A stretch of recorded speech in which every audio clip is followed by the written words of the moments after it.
Good morning everyone, welcome back to my mini blog. একজন টিচারের life কেমন হয়, মানে সারাটা দিন একজন শিক্ষিকা হিসাবে আমি কি কি করি সেটাই আজকে তোমাদের সাথে এই মিনি ব্লগে শেয়ার করব। সকাল সকাল ঘুম থেকে বিছানা গুছিয়ে নেব আর ঘরটা একটু পরিষ্কার করে নেব।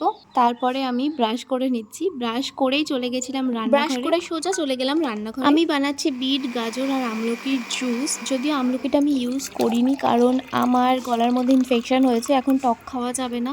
এর মধ্যে আমি দিয়েছি এক টুকরো আদা, যেটা ঠান্ডার জন্য ভীষণ উপকারী। স্কিন গ্লো করা, চুল পড়া কমানো, সব কিছুর ক্ষেত্রে এটা খুবই উপকারী। তারপরে আমি স্নান করে নিই, স্নান করে সোজা চলে এসেছি খেতে। আজকে মেনুতে ছিল পান্তা ভাত, মানে সকালের মেনু, আর এটা আমার অল টাইম ফেভারিট। স্কুলের জন্য রেডি হয়ে নিচ্ছি। আমাদের স্কুলের ড্রেস কোড হচ্ছে সবুজ আর সাদা শাড়ি। সো এই জন্য সবুজ আর সাদা এই দুটোই আমি পরে স্কুলে যাই। আর ব্যাগটা গুছিয়ে নিলাম। আজকে না আমি টিফিন নিয়ে যেতে ভুলে গেছিলাম। যাই হোক, এখন আমি বেরিয়ে যাচ্ছি স্কুলের উদ্দেশ্যে। একদম স্কুলে গিয়ে দেখা হচ্ছে।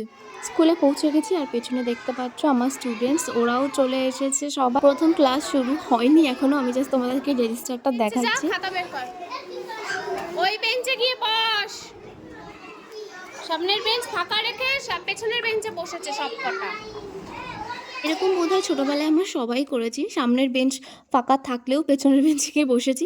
যাই হোক, এই যে চকলেটটা দেখছো, এটা আমার একটা ছোট্ট কিউট লিটল স্টুডেন্ট দিয়েছিল। সো থ্যাংক ইউ বাচ্চা। বাড়ি এসে ভিডিও শ্যুট করার মতো এনার্জি ছিল না, কারণ আমি ভীষণ টায়ার্ড হয়ে গেছিলাম, ঘুমিয়ে পড়েছিলাম। আর এখন বাজে রাত 10টা। এখন আমি বানাতে বসেছি কোয়েশ্চেন পেপার, কারণ কিছুদিন বাদেই ওদের পরীক্ষা।